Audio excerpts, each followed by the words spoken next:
bem-vindos ao meu canal, meu nome é Lorena e esse é mais um vídeo lendo livros nacionais de autores majoritariamente independentes pra incentivar vocês a lerem livros nacionais aqui também. A maioria tá no Kindle Unlimited, então é bem facilzinho e são livros maravilhosos e são bem baratos pra você comprar mesmo se você não tiver o Kindle Unlimited. Então assim, o que você tá perdendo? Pra esse vídeo eu vou ler um conto de fantasia pirata chamado Ishinaya, livro de poesia chamado A Garota com Olhos de Universo, um romance sáfico chamado Medo é Feito de Gelo e um livro de fantasia LGBT com romance também chamado Quem Matou o Capitão Gancho. E eu só queria dizer assim rapidinho que recentemente eu vi que muitas autoras nacionais tiveram os livros pirateados, inclusive um desses livros é Ishinaya, esse conto que eu falei. E gente, pelo amor de Deus, não pirateiem esses livros. Tem umas pessoas que acham que pirateando o livro nacional estão democratizando a literatura, mas você não tá, porque você tá prejudicando muito esse autor, que já tá procurando um espacinho no mercado. Inclusive o índice de vendas dele na Amazon também faz parte da promoção dele. Quando as pessoas compram muito livro, a Amazon sugere mais. E a produção é muito cara e o livro é tão barato, sabe? Pelo amor de Deus, não façam isso. No final do vídeo eu falo um pouquinho mais sobre esse mercado de autores nacionais independentes, mas é só um assunto que a gente realmente tem que falar, sabe? Porque eu prefiro acreditar que isso que tá acontecendo seja ignorância, ao invés de malícia mesmo, sabe? Enfim, vamos pro vídeo. Esse é um projeto, um quadro no canal que eu tô gostando muito de fazer, então se você tiver mais recomendações de livros nacionais que você acha que eu devia ler, comenta aí, que eu vou amar ler. Já tem uma lista aqui dos próximos vídeos, livros, enfim, e pode ir sugerindo que eu vou colocando mais. E comenta aí embaixo também se você quer ler ou já leu algum desses livros que eu falei e qual que foi a opinião de vocês. Então bora pro vídeo. Terminei Ishinaya e que conto bom! Eu já tava animada pra ler porque era sobre piratas, mas cara, superou as minhas expectativas. Porque assim, eu tenho que admitir que eu sou meio chata pra conto. Eu escrevo conto, mas sempre que eu leio um conto eu fico pensando muito sobre as coisas que eu gosto e que eu não gosto, mais pro meu estilo. Não que exista um jeito universal de fazer contos. Não, pro meu estilo eu fico sempre pensando porque eu acho difícil me conectar e me importar com contos geralmente. Porque claramente a gente tem pouco espaço pra desenvolver uma história. E eu não conseguia me conectar, realmente me importar com muitas das coisas que aconteciam em contos que eu já li. Então eu sempre fico pensando,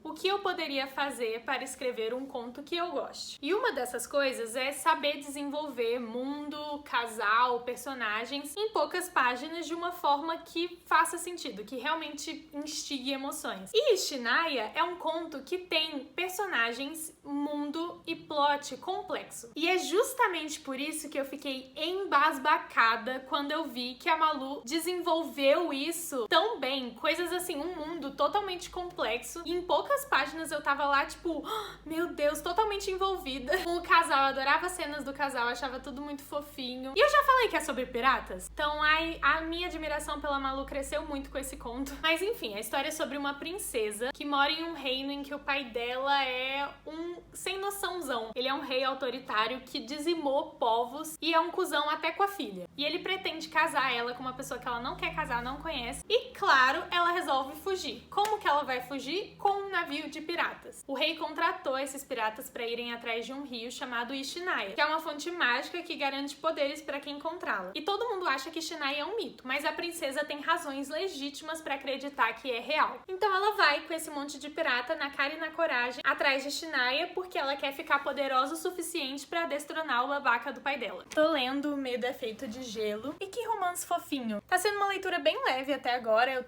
Já passei um pouco da metade do livro, mas não sei, uma coisa que me pegou assim, me fez simpatizar com uma das personagens principais, é que eu acho que o drama familiar dela, a dinâmica familiar dela, assim, é péssima, não me leve a mal, mas eu gostei da forma que foi construída, sabe? Porque eu li outro livro recentemente que eu não gostei, era uma dinâmica familiar parecida, mas eu ficava passando raiva. E aí, nesse, tá esquentando meu coração. Não, esquece o negócio de esquentar coraçãozinho. Aqui é tiro, porrada, dedo no cu e gritaria. Aconteceu uma briga, discussões, enfim, e eu estou revoltada. Passei muita raiva. Tô até colocando mais sérum do que devia aqui no rosto, mas eu tô chocada e emputecida que ninguém dessa família liga pra essa menina. O livro é de romance e eu tô aqui falando da família da menina porque eu estou revoltada. Terminei o Medo é Feito de Gelo e me toquei que não falei da sinopse, nem de nada nada relacionado ao romance, e aí eu tenho que falar. Porque é um romance muito fofo, é um livro bem levinho e fofo, com muita representatividade. E eu gostei da experiência. É um livro que conta a história da Nicola e da Aster, ou Esther, não sei. Elas vivem nessa cidadezinha em que as pessoas ou fazem patinação no gelo ou hóquei. E não acontece nada nessa cidadezinha a não ser patinação no gelo e hóquei. E a Nicola e a Aster, são vizinhas. A Nicola sempre foi uma estrela da patinação no gelo e a Esther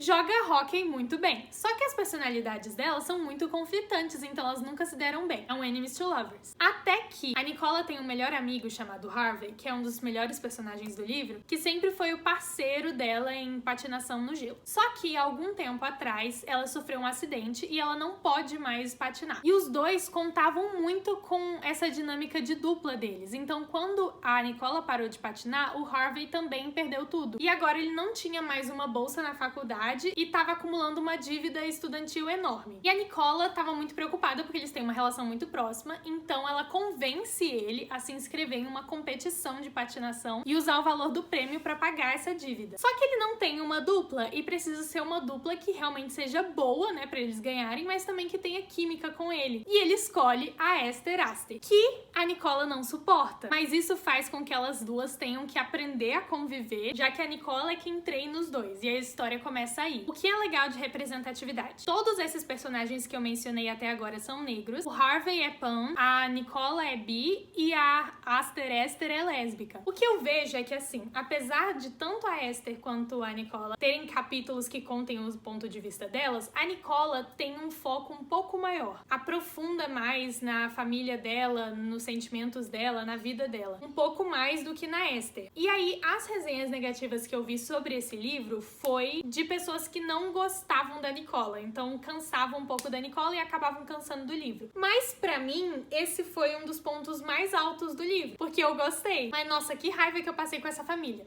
Terminei um livro tão bonito, com uma escrita tão linda. É um livro de poesia chamado A Menina dos Olhos de Universo. E é sobre o amor. E aí vai traçando um caminho por vários sentimentos relacionados a isso. Primeiro a esperança e até a ingenuidade em relação ao que é o amor. A paixão, o medo da perda, o luto, a saudade. E é tudo organizado de uma forma linear para dar a sensação de que você tá envolto numa história contada através desses poemas. E até conversei com a autora no privado e ela me disse que é uma coletânea de várias poesias que ela escreveu ao longo da vida por motivos diferentes, mas que da forma que elas se encontram nesse livro é como se fosse uma história só. E é o mais curtinho de todos esses que eu li até agora, deu pra ler numa sentada só e mesmo assim me tocou. Hoje eu comecei Quem Matou Capitão Gancho e me ganhou logo no início porque começa com uma frase de Dorian Gray, que é um livro que eu quero muito ler, ainda não li, mas já ganhou meu coração também. Só que a partir daí, não tô entendendo mais nada.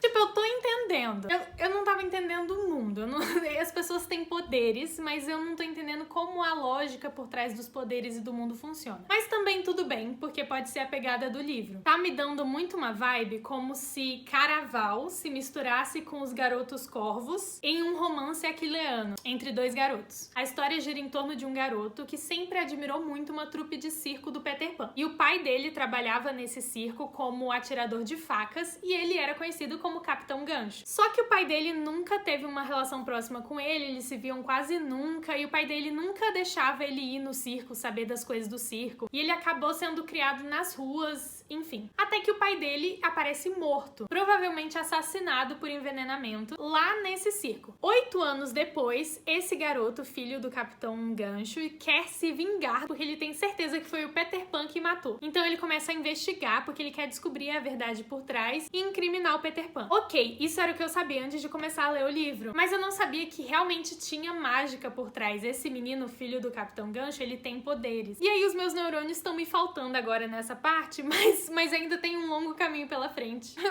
Eu tô um pouquinho perdida, mas estou amando estar perdida.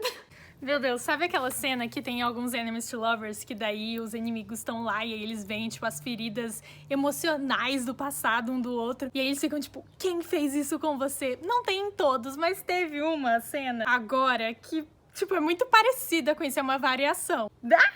Acabou Quem Matou Capitão Gancho e foi tão gostoso de ler. Eu passei vários momentos do livro, tipo, assim, pulando e eu queria gravar aqui, mas eu estava sempre lendo em momentos muito inconvenientes para a luz do sol. Eu gostei, mexeu com os meus sentimentos, sabe? Muito bom. E eu gostei também do fato de que é circular. Eu gosto de fantasias que não deixam pontas soltas. Os personagens que foram apresentados antes, as informações voltam e fazem sentido ao longo da história. Eu gosto disso. Eu acho que só deixou uma ponta solta, analisando, que foi o melhor amigo do protagonista. Eu acho que ele foi meio maltratado. Eu tinha a sensação de que ele tinha um crush no protagonista e isso não foi muito retratado, mas de resto, eu adorei muito. Tem representatividade LGBTQ. E é claro, né, porque eu esqueci de falar aqui, mas faz parte de uma edição, faz parte de uma...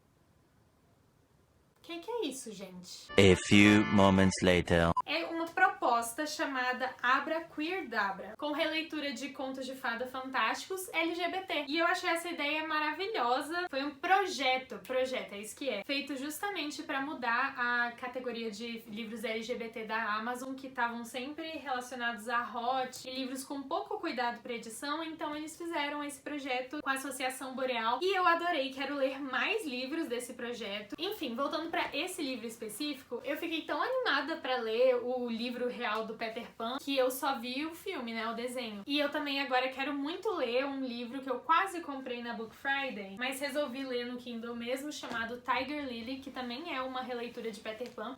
E eu tô percebendo que, tipo, uma vez por semestre, uma vez por ano, eu escolho um conto de fadas pra ler adoidado releitura, porque ano passado foi Alice no País das Maravilhas, que eu saí fazendo coleção de releitura. E agora vai ser Peter Pan, porque eu tô animada. Mas enfim, eu gostei muito do romance, da fantasia, das pessoas lá. Eu entendi o mundo de fantasia depois. Eu gostaria de ver ainda mais desse mundo de fantasia. Eu queria entender um pouquinho sobre por que as pessoas têm poderes, por que algumas têm, algumas não têm. Mas assim, ok, não era o foco central do livro. E tudo que ele se propôs a explicar, ele explicou. E eu também gostei que tem muita referência de comédia dell'arte, pra quem gosta de estudar teatro. Então, enfim, adorei, gostei mesmo. Me recomendem aí embaixo mais livros nacionais que vocês querem que eu leia pra esse quadro. Já tem alguns que estão na lista. E eu tinha montado a minha própria lista. Então, o próximo vídeo que vai sair ainda vai ter os meus da minha lista. Mas pode esperar que o que vocês recomendarem vai chegar. Eu não esqueço, vocês podem até esquecer que me recomendaram coisa ou vídeo, mas eu não esqueço, gente, confia. E lembrando que, pelo amor de Deus, não pirateie nenhum desses livros nacionais, é sério. É muito caro e muito difícil fazer publicação independente, e isso não democratiza a literatura, porque os autores nacionais saem muito prejudicados disso, eles já estão lutando por um lugar no mercado.